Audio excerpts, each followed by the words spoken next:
Ahora nos vamos directamente para Honduras. Tenemos ahora con nosotros, me imagino porque ya estaba antes conectada, aunque ya la hemos presentado anteriormente, Ana Murillo Petit, que es ingeniera química industrial, actual secretaria nacional de Juventud del Partido Libre. Buenas tardes, Ana. Buenas Hola. tardes, ¿cómo están? ¿Me escuchan? Sí, un segundo. No me había puesto, ahora sí te escucho bien, es que no me había puesto Ok, los buenas tardes, auriculares. ¿cómo están? Bien, bien, Un encantado de gusto, escucharte. sí, un gusto igualmente, encantada. Agradezco a la diáspora por la invitación, ¿verdad? Creo que me gustó mucho la frase que decía anteriormente la compañera, ¿verdad? Que en estos momentos, en el contexto actual que nos encontramos, poder informarnos es realmente un deporte extremo. Entonces, gracias por el espacio aquí para poderles contar un poco de lo que está pasando aquí en Honduras, ¿verdad? Les saludo desde Tegucigalpa, la capital de Honduras. Muy bien. A ver, has saltado ahora a la luz pública algo que la mayoría de la gente sabíamos. Yo cuando estuve ahí en Honduras como observador internacional, lo pude apreciar de que, bueno, que todo era una manipulación, que ya lo hemos hablado muchísimas veces, ¿no? Por parte de Estados Unidos. Pero, ¿cómo ha sentado esa noticia en el pueblo de Honduras de que Israel pagó la liberación de Juan Orlando Hernández y que Trump lo está ayudando a regresar ahora mismo a la presidencia de Honduras? Bueno, pues imagínate, creo que para nosotros esto no es un caso aislado, ¿verdad? Es precisamente algo que responde a una estrategia geopolítica, ¿verdad? Que se impone ante cualquier derecho internacional e incluso ante cualquier derecho de los individuos en sociedad. Entonces, a nosotros pues realmente no nos sorprende esta noticia, ¿verdad? Creo que históricamente en toda la región, no solamente en Honduras, hemos vivido muchos de estos golpes y de estas intervenciones de, del imperialismo norteamericano, ¿verdad? Precisamente, y esta vez del sionismo también. Entonces, no es algo que nos sorprende, realmente no es algo que nos es ajeno. Sin embargo, pues también nos motiva a continuar con la organización y fortaleciendo el proyecto que precisamente hoy represento, ¿verdad? El proyecto de libertad y refundación para poder hacer lucha y hacerle frente a esto que se nos viene, porque, bueno, hay que entender un poco quién es Juan Orlando Hernández para saber la complejidad de lo que representan estos audios, ¿verdad? De los que nos hablabas. Y es que Juan Orlando Hernández, aparte de ser un narcotraficante y probablemente el mayor narcotraficante de la historia reciente de Latinoamérica, es un hombre que no le tiembla la mano, por así decirlo, ¿verdad? Es un hombre realmente sádico que nos llevó a todo el país, ¿verdad? A una situación muy compleja. O sea, es un hombre que nos robó todo, nos robó la paz, la salud, la educación, nos robó el Estado de Derecho aquí en el país. Entonces, el hecho de que hoy Israel está involucrado en eso tampoco nos sorprende porque sabemos que los intereses que él tiene actualmente se alinean con los intereses que tiene el sionismo, ¿verdad? En toda esta lógica de expansión sionista que tienen con el lobby del sionismo y también en los intereses también del imperio en caída, ¿verdad? Que es Estados Unidos, porque precisamente Juan Orlando viene con todas las intenciones de vengarse de todo aquel que le hizo oposición y todo aquel que le llevó a la situación de estar preso. Y también esto le beneficia a Estados Unidos para poder tomar control político, poder retomar, ¿verdad?, el control político y económico que ha tenido históricamente sobre el país. Otro tema también, ¿cómo está resistiendo ahora mismo el pueblo de Honduras y en este caso el Partido Libre, que me consta que ha sido perseguido, bueno, de hace tiempo, ¿no? Inclusive hasta entrando en el propio poder, ¿no? ¿Cómo está resistiendo ahora mismo la sociedad hondureña y el Partido Libre a estas acometidas del nuevo presidente Nasura, ¿no? Sabiendo que lo que están buscando es que regrese el narcotraficante, ¿no? A ser presidente. ¿Cómo está viviendo la resistencia del pueblo hondureño? Pues fíjate que justamente nos encontramos en un momento bastante vulnerable para nosotros porque venimos de un golpe electoral el 30 del pasado 2025, ¿verdad? Que por todo lo que significó moralmente o es un golpe para toda la militancia y para todo este pueblo, ¿verdad? Claro que sí. Sin embargo, este pueblo nunca se rinde. Seguimos en procesos de organización que creemos que es el momento para poder encontrarnos a nivel nacional con todos los sectores que se incluyen y que construyen este proyecto para poder hacer un análisis de lo que está pasando y asimismo rápidamente reinventarnos en este nuevo contexto que estamos viviendo, ¿verdad? Y poder resistir. Creo que la resistencia ya es algo que traemos en la sangre, ¿no? Hemos resistido históricamente y lo seguimos haciendo. Entonces, el pueblo está muy alerta, definitivamente siempre está muy alerta y organizándose a nivel nacional. ¿Cómo valorarías la política que está haciendo Nasur ahora mismo, que es el actual presidente de Honduras? Aunque ha sido un presidente que ha sido elegido precisamente por todo un proceso electoral corrompido, ¿no? ¿Qué puedes destacar o qué políticas destacarías que está realizando ahora mismo Antipueblo, ¿no? En Honduras este hombre. Sí, realmente el gobierno de Nasras Fura, él como presidente no ha tomado un papel relevante, déjame decirte, creo que sí se está viendo mucho esta figura como un títere nada más, de un títere de Donald Trump y un títere de la cúpula oligarca del país, definitivamente. Em, Todas las políticas que hasta el momento han impulsado han sido solamente temas en juicios políticos, o sea, persecución a la izquierda del país, persecución a los compañeros de Libertad y Refundación.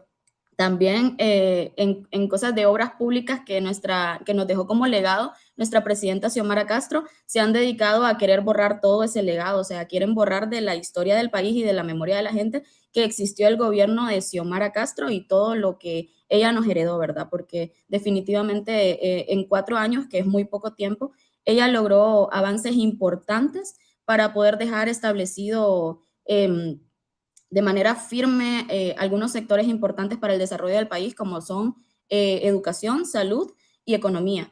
Entonces, se han venido muy fuerte, o sea, el tema principal que ellos han tomado para comenzar su gobierno ha sido la persecución. Y esto definitivamente no les ha favorecido porque aproximadamente 90 días que llevan, van a cumplir 100 días, creo, el 5 de mayo aproximadamente, en menos de 100 días que llevan en el gobierno, la aceptación que tienen a nivel nacional es pésima. La gente los está atacando porque a nivel internacional estamos viviendo dificultades económicas, ¿verdad? Con las alzas de los combustibles y todo eso.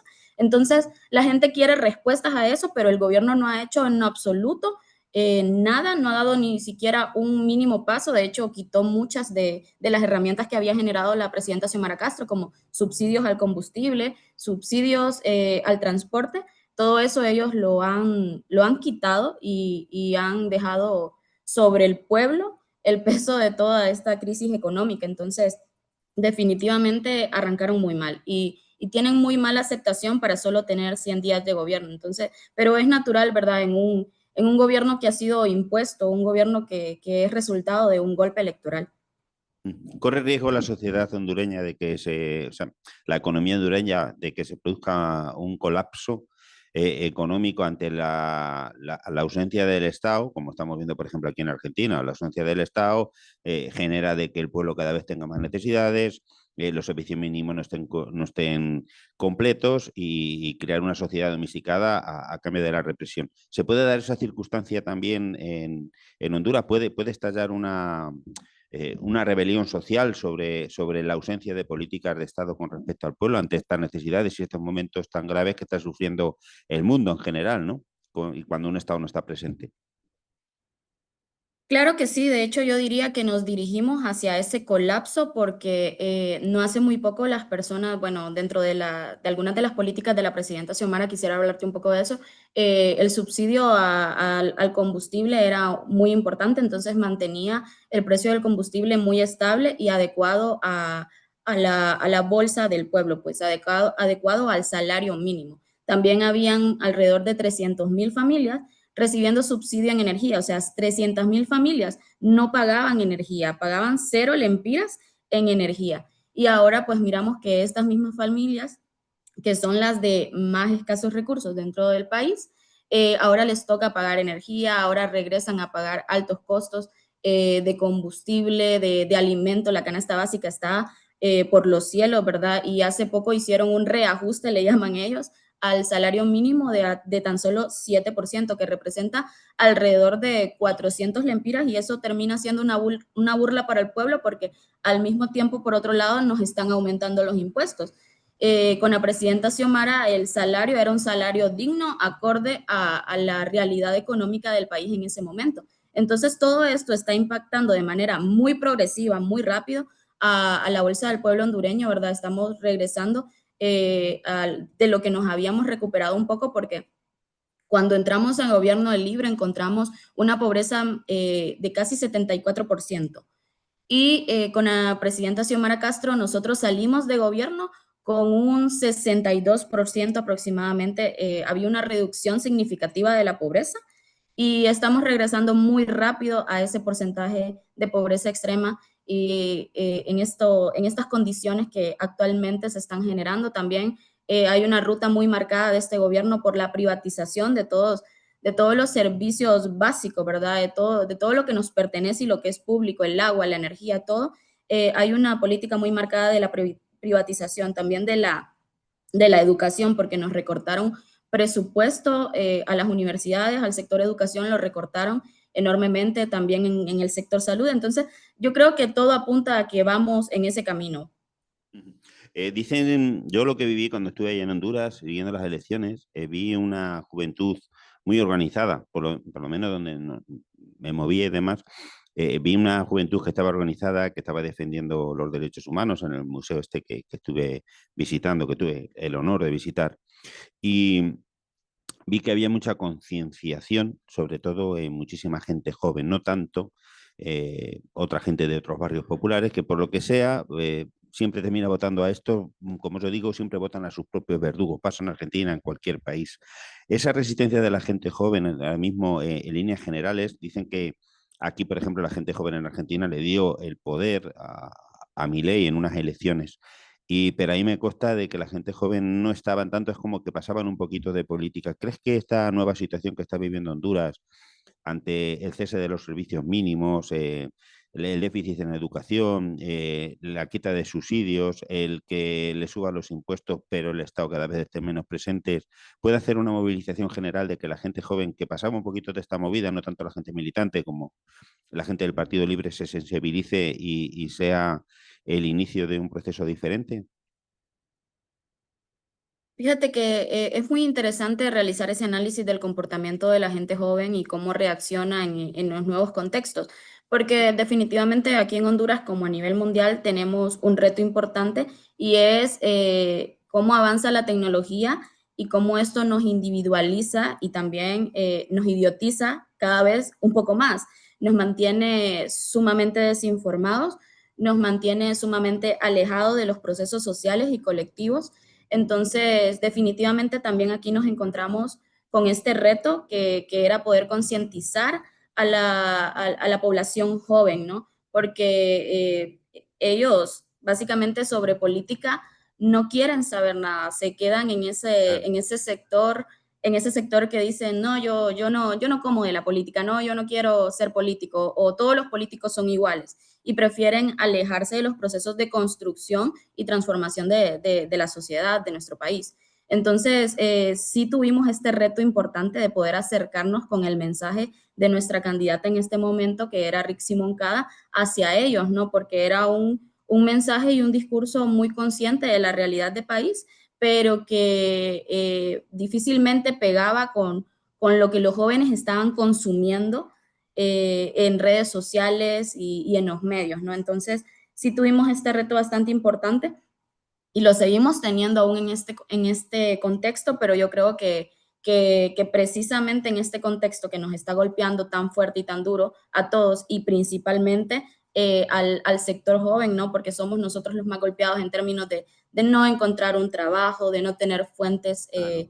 de subsistir, ¿no? Entonces creo que este puede ser una oportunidad para poder lograr un mayor trabajo de concientización y de organización popular para hacerle frente a esta crisis que estamos viviendo.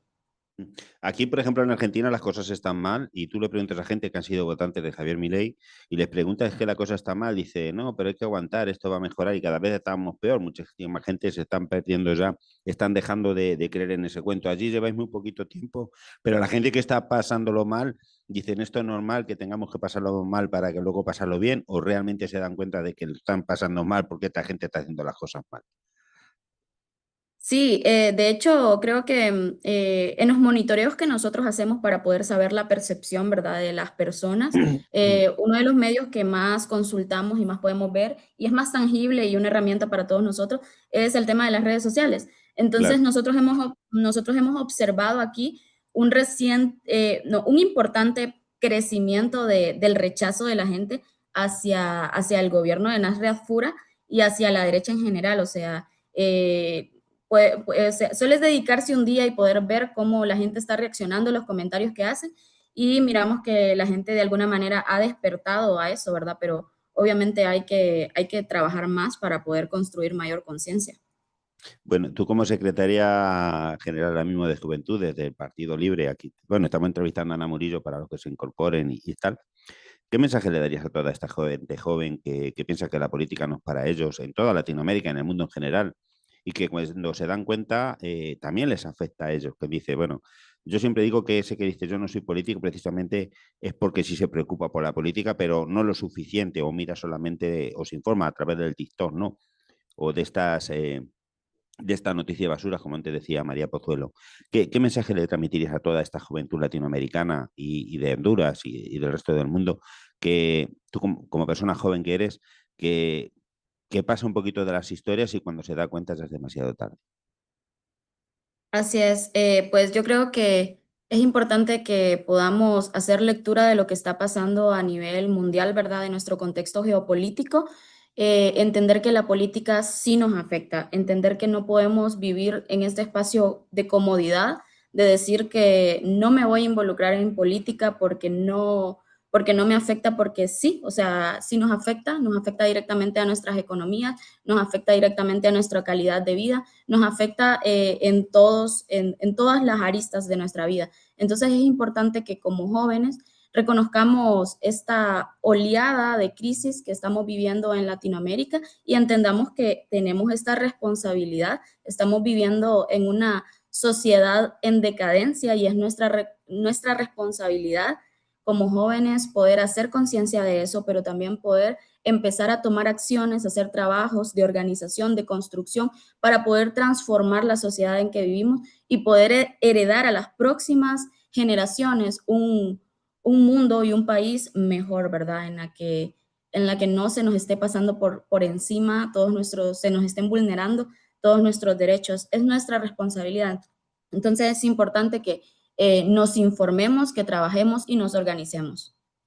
Hay un tema ya para terminar. En Honduras ya se ha empezado la persecución contra muchísimos políticos del Partido Libre, me consta, pero también hay eh, una persecución que se ha hecho, establecido un juicio político contra Marlon Ochoa. Marlon Ochoa fue uno de los integrantes del Consejo Electoral. ¿Cómo está este tema? ¿Cómo está este asunto? ¿En qué va todo eso? Sí, déjame contarte, se han hecho tres juicios políticos importantes recientemente en el país. Se hizo juicio político contra quien representaba el Ministerio Público, quien estaba a cargo del Ministerio Público, también con el compañero que estaba a cargo del el Tribunal de Justicia Electoral y contra el compañero Marlon Ochoa, que estaba a cargo del Consejo Nacional Electoral, ¿verdad? Se fueron directamente contra nuestros órganos de electorales y también de justicia. Quisieron levantar también un juicio, pero al final la compañera que estaba a cargo eh, renunció y no le hicieron un juicio político a ella también, ¿verdad? Que es nuestro mayor órgano de justicia en el país.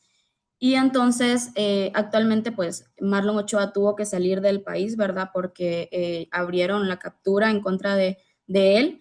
Y debemos decir, ¿verdad?, que el rol de Marlon Ochoa fue muy importante en la historia reciente del golpe electoral.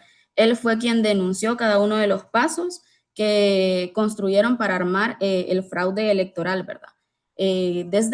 Desde la elección interna en mayo del 2025, en marzo, perdón, del 2025, él empezó a denunciar todas estas cosas, ¿verdad? Que se dieron en muchos sectores del proceso electoral, desde la captación del transporte de las urnas, ¿verdad?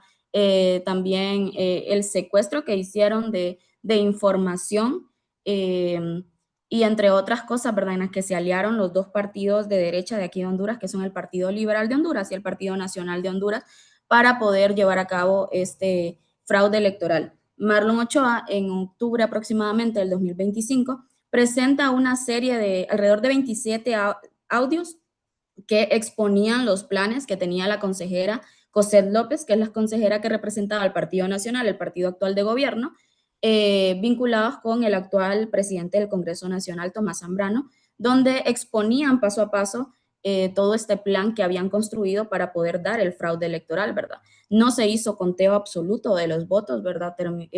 Se exigieron, pero de igual manera ellos no lo realizaron y pues nos dejó en una posición muy desventajosa como partido y los ubicó a ellos con una gran ventaja para poder posicionarse, ¿verdad?, en la presidencia, para poder imponerse en la presidencia Claro.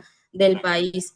Entonces, por toda esta situación que se ha dado, Marlon siempre ha estado frente a esto, ¿verdad? Él le ha hecho frente y por eso se decidió que lo mejor era que él pudiera salir del país y protegerse y proteger a su familia, porque también ya se hablaba de un plan de matarlo a él, ¿verdad? Porque él también sería una de las personas que definitivamente desvirtuaría todo el proceso de inscribir nuevamente a Juan Orlando Hernández dentro del dentro del Consejo Nacional Electoral y esto no les beneficia. Entonces, así nos encontramos en esta situación actualmente.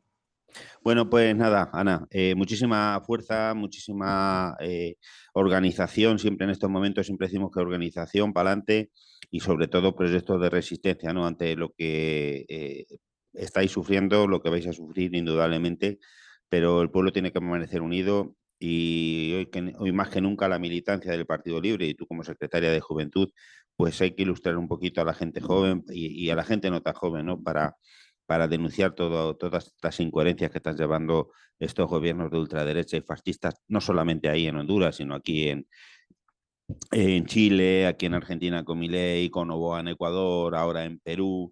Yo creo que hay que hacer una profunda reflexión porque esta gente llega al poder, porque la propia gente vota a sus verdugos y luego después se lamenta profundamente. Muchísimas gracias por haber estado con nosotros, Ana, y mucha fuerza por ahí, por Honduras.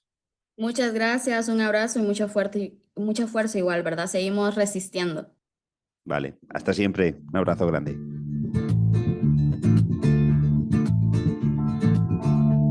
Como dice el hermano Bedoya, quítate la venda ya, que los tiempos de la rumba te dicen escucha y piensa.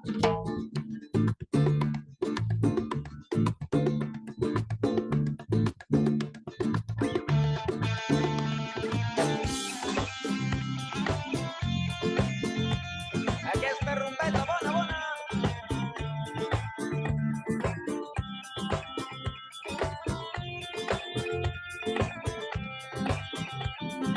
Rumba, rumba, rumbeta, bona.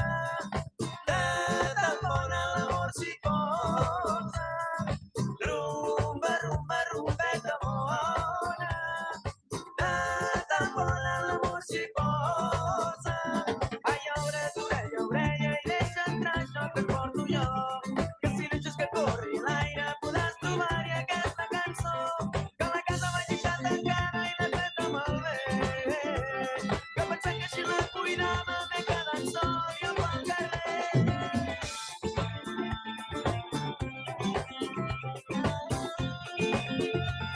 Caminant, caminant.